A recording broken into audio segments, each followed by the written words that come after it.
Hello friends, welcome to my channel.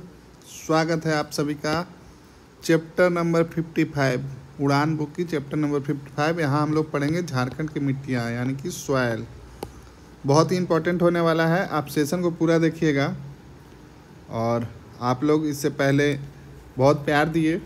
बाकी जो मैंने सेशन लाया आप लोगों ने, बहुत सारे लोगों ने उनको देखा, लेकिन आप लोग चैनल को सब्सक्राइब नहीं कर रहे हैं। वीडियो तो देख रहे हैं, उसके लिए थैंक यू आपका, बट चैनल को सब्सक्राइब नहीं कर रहे हैं और लाइक नहीं कर रहे हैं। तो एक रिक्वेस्ट है आपसे कि लाइक और सब्सक्राइब करना ना भूलें। चलिए, आपका ज़्यादा समय नहीं लूँगा। नेक्स्ट हम लोग आगे कवर करेंगे इस चैप्टर को, ताकि जल्द से जल्द आपका ये बुक पूरी हो सके और आप लोग की तैयारी में मेरा छोटा सा योगदान है जो आपको सपोर्ट कर पाऊँ। तो चलिए शुरू करते हैं। तो निर्माण प्रक्रिया की दृष्टि से झारखंड में अवशिष्ट मिट्टी यानी कि रेसिडुअल सॉइल पाई जाती है। एक सेकंड दीजिएगा।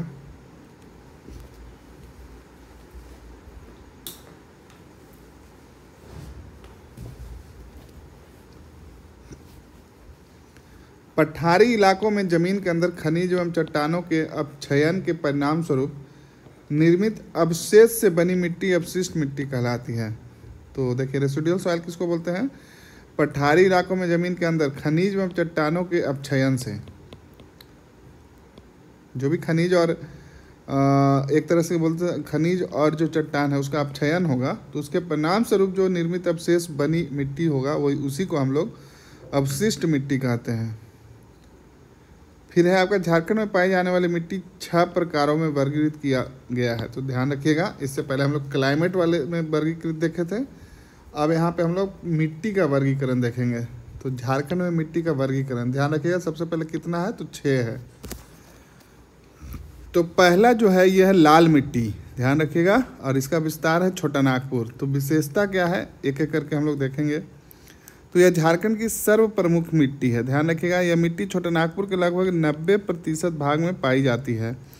दामोदर घाटी का गोंडवाना क्षेत्र तथा राजमहल उच्च भूमि को छोड़कर संपूर्ण छोटा नागपुर क्षेत्र में लाल मिट्टी की अधिकता है। कहाँ कहाँ छोड़ के? दामोदर घाटी का गोंडवाना क्षेत्र यानी कि जहाँ पर कोयला पाया जाता है, और तथा राजमहल का ऊंची भूमि को छोड़कर, यानी कि ये वाले भाग को छोड़कर और यहाँ वाला धनबाद के पास को छोड़कर लाल मिट्टी की अधिकता है। इस मिट्टी में फेरिक ऑक्साइड तथा बॉक्साइड की अधिकता है, जिसके कारण इसका रंग लाल हो जाता है। कहीं कहीं इस मिट्टी का रंग पीला, धूसर, भूरा और काला भी मिलता है। ध्यान रखिएगा। राज्य के हजारीबाग व कोडरमा क्षेत्र में अभ्रक मूलक लाल मिट्टी तथा सिंहभूम व धनबाद के कुछ भागों में लाल काली मिश्रित मिट्टी पाई जाती है। नीस एवं ग्रेनाइट के अवशेष से निर्मित होने तथा नाइट्रोजन, फास्फोरस और ह्यूमस की कमी से युक्त होने के कारण इसकी उर्वरा शक्ति कम होती है।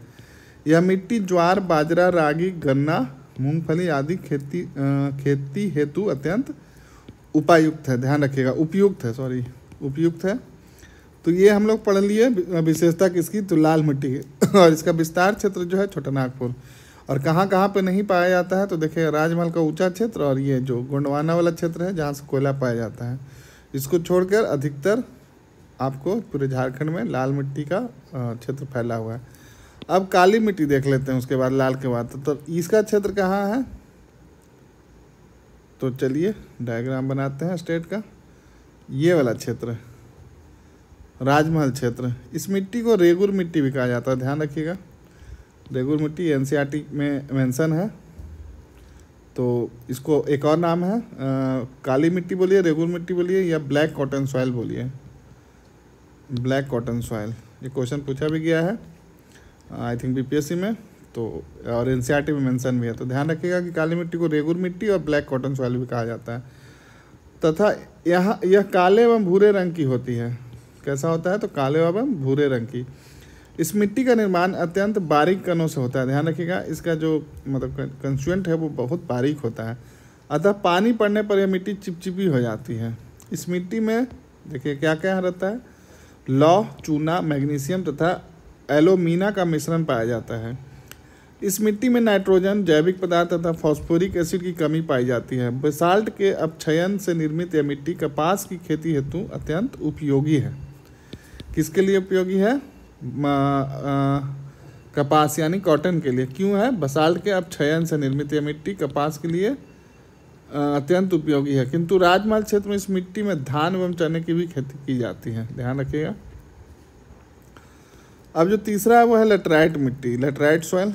तो देखिए इसका विस्तार क्षेत्र है पलामू का दक्षिणी क्षेत्र, रांची का पश्चिमी क्षेत्र, संताल परगना, पूर्वी राजमहल क्षेत्र, सिंहभूम एवं ढालभूम क्षेत्र।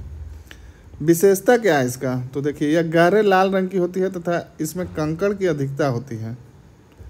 गहरे लाल रंग की होती है और इसमें कंकड़ की अधिकता होती है। इस मिट्टी का निर्माण मानसूनी जलवायु की आर्द्रता तथा शुष्कता में क्रमिक परिवर्तन के फलस्वरूप उत्पन्न परिस्थितियों के प्रभाव स्वरूप हुआ है।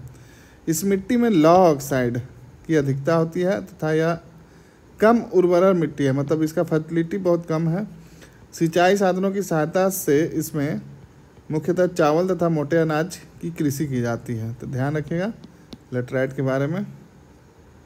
कंकड़ की अधिकता होती है, लौह ऑक्साइड की अधिकता होती है और ये लेस फर्टाइल है। अब है मिट्टी का नाम रेतीली मिट्टी। इसका विस्तार क्षेत्र है धनबाद, पूर्वी हजारीबाग व धनबाद। विशेषता क्या है इसका? तो इस मिट्टी में लाल तथा पीले रंग का मिश्रण पाया जाता है। इस मिट्टी में मोटे अनाजों की कृषि की जाती है। दामोदर घाटी क्षेत्र में मूलतः फुसफुस बलुई मिट्टी पाई जाती है। ये क्वेश्चन पूछा गया है कि फुसफुस बलुई मिट्टी कहाँ पाई जाती है? तो दामोदर घाटी क्षेत्र में पाया जाता है, ध्यान रखिएगा इसको। फिर है आपका जलोढ़ मिट्टी यानी कि एलुवियल सॉइल।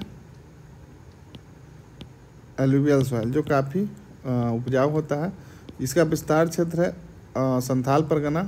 तो देखिए ये झारखंड में पाई जाने वाली नवीनतम मिट्टी है, मतलब कि ये न्यू सॉइल बोल सकते हैं एक तरह से, जिसमें मृदा परिच्छेदिका का विकास नहीं हुआ है।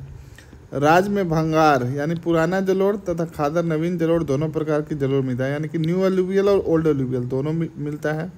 विशेषता में और आगे देख लेते हैं इसमें क्या है। तो राज्य में साहेबगंज के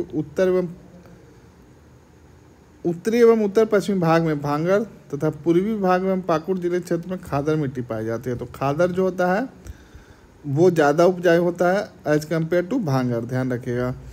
इस मिट्टी में चूना एवं पोटास की अधिकता जबकि नाइट्रोजन एवं ह्यूमस की कमी पाई जाती है। धान एवं गेहूं के लिए अत्यंत उपयुक्त मिट्टी है। फिर है आपका मिट्टी का नाम है अबरक मूलक मिट्टी। तो इसका विस्तार क्षेत्र है कोडरमा, मांडू, झुमरी, तलैया एवं बड़का गांव। तो अबरक के खानों के समीप यह मिट्टी पाई जाती है, ध्यान रखिएगा। कोडरमा, झुमरी, तलैया, मांडू, बड़का गांव के क्षेत्रों में इस मिट्टी के पाए जाने के कारण इस क्षेत्र में अबरक पट्टी के नाम से जाना जाता है। इस मिट्टी का रंग हल्का गुलाबी होता है तथा कुछ स्थानों पर नमी की कमी के कारण इसका रंग पीला हो जाता है। यह मिट्टी अत्यंत उपजाऊ होती है, ध्यान रखिएगा। काफ़ी हाईली फर्टाइल सॉइल है ये, लेकिन इन क्षेत्रों में जल की कमी के कारण इस मिट्टी में समुचित ढंग से कृषि कार्य संभव नहीं हो पाता है। उपजाऊ तो है बट पानी का अवेलेबिलिटी नहीं है, जिसके कारण क्या होता है कृषि संभव नहीं हो पाता है। अब देखिए इसमें एक आपका डायग्राम पे दिया है। तो लाल मृदा का क्षेत्र कहाँ है? तो देखिए ये जो लाइट कलर का है ये मैक्सिमम जो क्षेत्र है आपका, मैं मार्क कर दे रहा हूँ, ये क्षेत्र जो है आपका वो आपका कैसा है? तो ये लाल मृदा का क्षेत्र है। काली मिट्टी का क्षेत्र, तो ये वाला हो गया काली मिट्टी का क्षेत्र, ये वाला सेक्शन। फिर है आपका लेटराइट। तो लेटराइट कौन सा हो जाएगा? तो लेटराइट में देखिए ये वाला पार्ट आ जाएगा आपका लेटराइट, फिर ये वाला पार्ट और ये वाला पार्ट। रेतीली में देखिए ये है और यही है मेन रूप से। और जलोढ़ यानी कि एलुवियल ये वाला पार्ट हो गया जो बिहार बॉर्डर से सटा हुआ है। और अबरक मूलक ये नवादा के पास वाला, ये हो गया अबरक मूलक। तो ध्यान रखिएगा इसका एक ब्रॉडर मैप पे व्यू। फिर आपका अन्य गौड़ मिट्टी समूह, मतलब उसके अलावा कुछ मिट्टी समूह उसको भी देख लेते हैं। तो मिट्टी का नाम है अपर्दित कंगारों की मिट्टी। तो इसका विस्तार है तीव्र ढाल युक्त क्षेत्र में रहता है, जहाँ पे मतलब ढलान काफ़ी है उस क्षेत्र में। यह मिट्टी पतली तथा पथरीली है। यह निम्न उर्वरता यानी कि लेस फर्टाइल वाली मिट्टी है। इसमें सुरगुजा, कुर्थी, मक्का आदि की खेती की जाती है। फिर आपका है उच्च भूमि की धूसर पीली मिट्टी, पलामू तथा गढ़वा के उच्च पठारी क्षेत्र। इस मिट्टी की उर्वरता मध्यम के उच्च स्तर से की जाती है। मिट्टी का नाम है धात्विक गुणों से युक्त मिट्टी।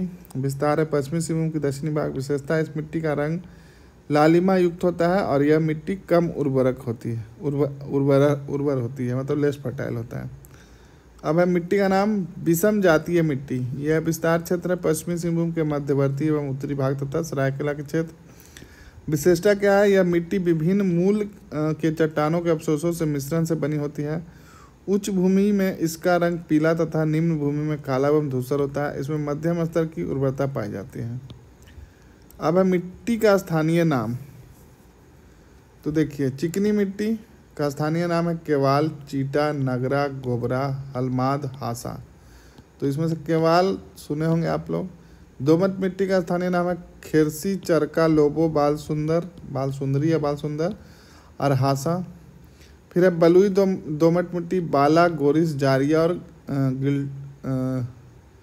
गिटाल, हासा। अब है भूमि का स्थानीय नाम। तो देखिए, ताड़ उच्च भूमि को बोलते हैं, दियार, भीठा, बहारसी और बारी। दोन निचली भूमि को बोलते हैं गहरा मतलब गहराई जिसमें ज़्यादा हो, बहियार, घोघरा, जाह, चौरा और कनारी। तो यहाँ पे देखिए, ये चैप्टर भी समाप्त हो गया आपका। तो झारखंड की मिट्टियों के बारे में हम लोग पढ़ लिए, उसका विस्तार क्षेत्र भी पढ़ लिए और कौन कौन से ज़िले में किस तरह से उसका देखिए विस्तार क्षेत्र भी हम लोग कवर कर लिए। तो आप इस वीडियो को 1 से 2 बार देखिए, आपको ओवरऑल समझ में आ जाएगा कि कौन से क्षेत्र में कैसा सॉइल है। और ये डायग्राम इस तरह का आप एक बार प्रैक्टिस करिए खुद से। एक ब्लैंक डायग्राम लीजिए, मार्क कीजिए और यहाँ पर लिखिए कि यहाँ पे ये मिट्टी है और ध्यान रखिएगा, साथ में ये जिला को दिमाग में रखिएगा। तो चलिए, उम्मीद करता हूँ ये सेशन आप लोग को पसंद आ रहा होगा। मिलते हैं नेक्स्ट सेशन में, तब तक आप सभी को ऑल द बेस्ट।